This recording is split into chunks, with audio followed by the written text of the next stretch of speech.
In the first presidential debate, Donald Trump refused to condemn white supremacists, and he again questioned the integrity of the election.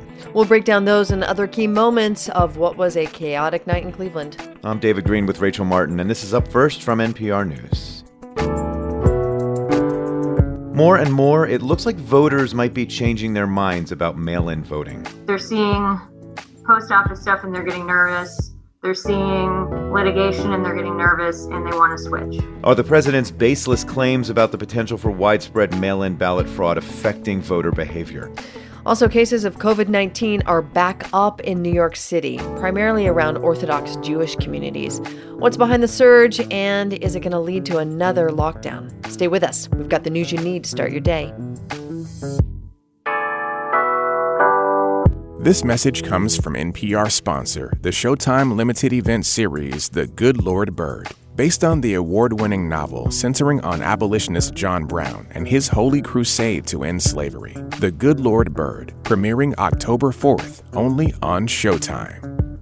And the instant reaction to last night's presidential debate between Donald Trump and Joe Biden from a whole lot of people was disgust. Yeah, so despite moderator Chris Wallace's warnings, debate decorum was replaced with interruptions and a whole lot of schoolyard name-calling. Here's just a sample of some of last night's chaos. Folks, do you have any idea what this clown's doing? You don't have it in your blood. You could have never done that, Jay. You do it because you weren't president screwing things up. You were a senator. And You're the worst way, president America has ever had. Hey, you're almost the lowest in your class. Don't ever use the word smart with me. The question is, Justice, radical left. Will you shut up, man? Listen, who is on your It was list? hard to watch at some point. So what could voters have possibly gotten out of this? We've got NPR national political correspondent Mara Liasson with us this morning. Good morning, Mara. I mean, good morning. It was just like a train wreck in so many ways. Did we learn anything new about actual policy positions of the candidates? Well, I don't think so. We should just point out that what you just played was a collage. It didn't actually happen like that in real time. Right. But, that would have been bad. Yeah. This was like a collection of moments. Yeah. Look, I think there were so many shoutings, so many interruptions, mostly from the president. I think many voters probably longed for a commercial break, which they did not get. Mm-hmm. But we didn't learn anything new about policy. We did learn about what each candidate was trying to do. The president came into the debate trying to throw Biden off his game, to get him to lose his train of thought, get angry, to show that he was the senile old guy the president has been talking about. Biden's job was to figure out a way to deal with the personal attacks from the president, which he did by periodically turning to the camera, breaking the fourth wall, talking about the personal stakes of COVID, talking directly to the American people. Luckily for Biden, the first half hour, which is usually what gets the most viewers, was about the two subjects that Biden feels Trump is most vulnerable on, which was the ACA, Obamacare, and the handling of the COVID pandemic. I want to ask about one moment in particular. This is when Chris Wallace, the moderator, asked President Trump to condemn right-wing violence and white supremacists. Let's listen to this exchange. Do you want to call him? What do you want to call him? Give me a name. Give me a white name. Supremacists and Who would right you like me to condemn? White supremacists and right Proud Boys. Stand back and stand by. But I'll tell you what. Somebody's got to do something about Antifa and the left. Quick pivot there, Mara.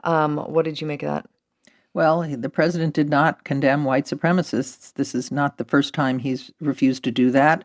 Someone supports him, he doesn't condemn them, even if it's white supremacists in Charlottesville, or now the Proud Boys saying stand back and stand by. It was received, by the way, by the Proud Boys ecstatically, almost as a call to arms. They immediately made stand back and stand by into a logo and made shoulder patches on it. Biden pushed back, trying to say that Trump's own FBI director has said that Antifa is not a group, it's an ideology. Most of the domestic terrorism threats recently have come from white supremacists, quote, racially motivated violent extremists. But that was a moment that has gotten a tremendous amount of attention from the debate. So is there any way to measure the results of this? I mean, whether either candidate was able to leverage this moment? Well, we're going to find out as polls come in about the debates. We do know about the reaction of some focus groups, undecided voters who watched the debate. Frank Luntz, who conducted those, Republican pollster, said that it made people not want to vote at all. And when he asked people to use an adjective to describe the candidates, Trump's adjectives were chaotic, arrogant, and unhinged, and Biden's adjectives were competent, presidential, and better than expected. NPR's Mara Liasson breaking down the results of the first presidential debate last night that happened in Cleveland. Mara, thank you. We appreciate it. Thank you.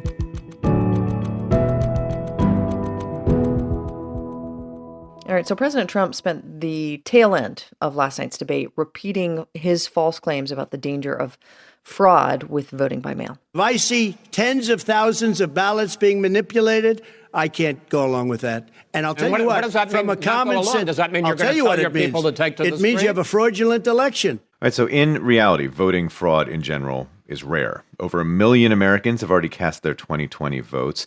So can we measure how much of that early voting has to do with the president's efforts to sow this distrust about mail-in balloting? We've got NPR's Miles Parks, who is our correspondent at the network, who delves into all things ballot-related. Miles, thanks for being here. Hi, Rachel. So the president's remarks about mail-in ballots came from a question by the moderator, Chris Wallace, about whether the president would accept the election results, right?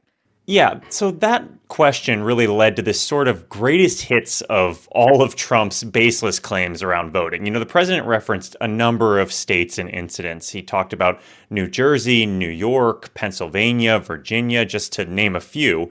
And most of these incidents that he talked about are based on sort of a nugget of truth. There were a few discarded ballots, for instance, discovered in Pennsylvania, but they seem to be the result of an election worker being new at their job and making a mistake, not fraud. In Virginia, they did accidentally mail 2 ballots to a very tiny percentage of voters, but what President Trump doesn't talk about is that there are safeguards in the Virginia system to basically make sure that these voters are not able to vote twice, even if they received 2 ballots.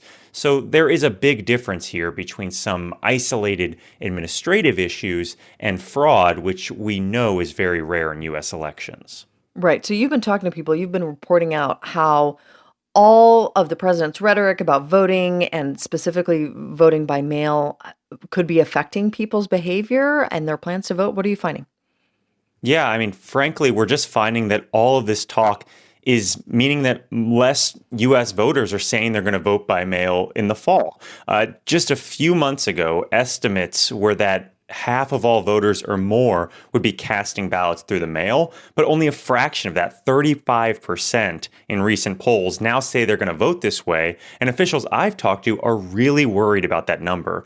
You know, officials have had to consolidate polling places in a lot of the country because of the COVID-19 crisis. And so if half of all voters in a record-breaking, potentially turnout election are trying to vote in person on election day like they say they're going to, that could potentially mean really long lines and other problems on election day.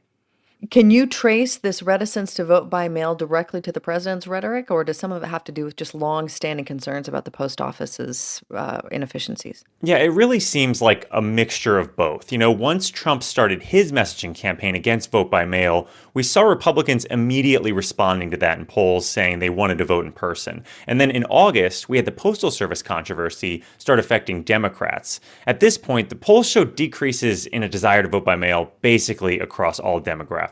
I talked to Brianna Lennon, who's the county clerk for Boone County, Missouri. She said she started really noticing this trend away from the mail in her state's August primary when voters who had requested mail ballots were still showing up at polling places to vote in person. They're seeing post office stuff and they're getting nervous. They're seeing litigation and they're getting nervous and they want to switch. She says the number one question she gets at public events when she talks to voters is it safe to vote by mail? But what I've heard from a number of election officials is they wish some of the people who were nervous about using the mail to vote channeled that nervousness into requesting and turning their ballot in on time and early ahead of any deadlines, not by abandoning the mail altogether, which could create this whole slew of other problems. NPR's Miles Parks. Thanks, Miles. Thank you.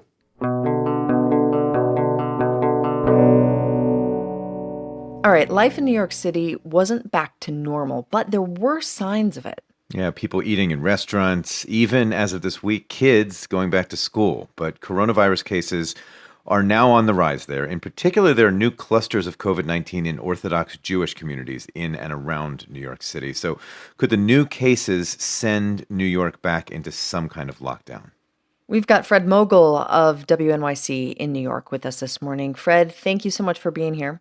Good morning.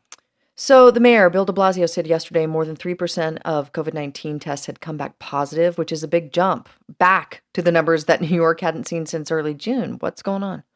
You know, the state and even much of the city are holding steady at some of the lowest rates in the country, around 1%.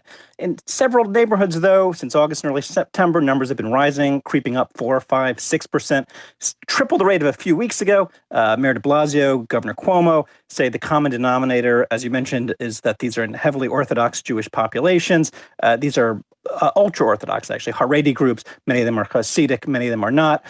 People in these communities tell us they believe very strongly they have herd immunity because so many of them got infected by coronavirus last spring. They say they're being unfairly targeted. A few people, dissidents, frankly, in the community that we've spoken with say that that's not actually true, that many of these people have been ignoring regulations around wearing masks, around gathering sizes. You can see them packing into synagogues for high holy days, onto buses headed for private yeshivas, their religious schools. And there have been social media posts of huge weddings and other life cycle commemorations with hundreds of people. So, I mean, how's the city responding? This is a delicate matter. Right. Well, they've been reaching out to community leaders. They've been making tons of robocalls, handing out tens of thousands of face masks. The mayor's threatening to close all non-essential spaces, to limit gatherings to 10 people, to give fines if people don't wear masks.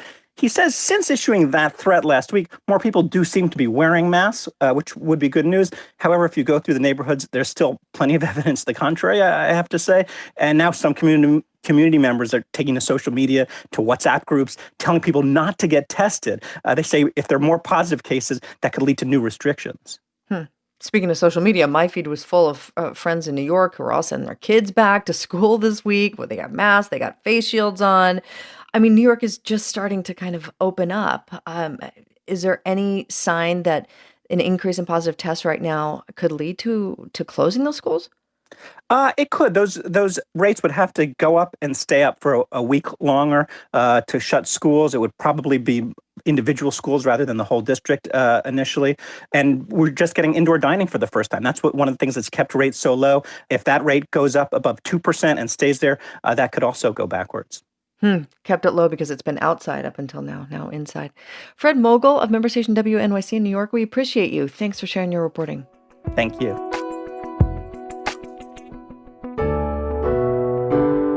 And that's Up First for this Wednesday, September 30th. I'm Rachel Martin. And I'm David Green. We hope you start your day again with us back here tomorrow. Don't forget, you can subscribe to us wherever you listen to your podcasts, and it would be a big help to us if you could just take a few minutes and rate us and review us on Apple Podcasts. And if you like your news on demand, maybe we recommend the NPR One app. There you can find a mix of local, national, and international news.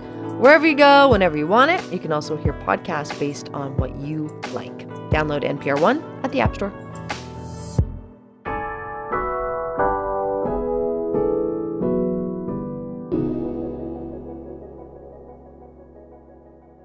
With the passing of Ruth Bader Ginsburg, the president is hoping to fill the seat with a conservative judge. And evangelicals who play an important part in American politics have been waiting for this moment. But how did evangelicals become such a powerful force? Listen now to the history of evangelicals on the Throughline podcast from NPR. This message comes from NPR's sponsor, Smartwool. With the softest, most breathable natural socks and apparel around, get out there with Smartwool and do what feels natural. Visit smartwool.com for 15% off your first purchase with code NPR15.